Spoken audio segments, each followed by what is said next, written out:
ആ ഇവിടെ ഇരിക്കുന്നുണ്ടോ? ആ നിനക്ക് ഇതാണല്ലോ പരിപാടി. നിന്നോട് ഞാൻ പലതവണ പറഞ്ഞിട്ടുണ്ട് ഇമാതിരി സാധനങ്ങളൊന്നും വലിച്ചു കയറ്റരുത്. ഇത് ഞാൻ എന്തായാലും അച്ഛനോട് പറഞ്ഞു കൊടുക്കും. നിനക്ക് ഞാൻ ഒരുപാട് തവണ വാണിംഗ് തന്നിട്ടുണ്ട്, ഇനി തരില്ല. നീ ഒന്ന് പോയേടി.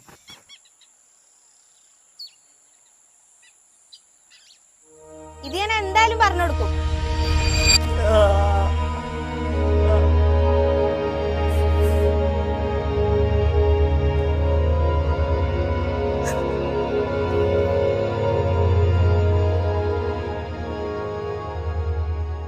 അയ്യേ കരയേ.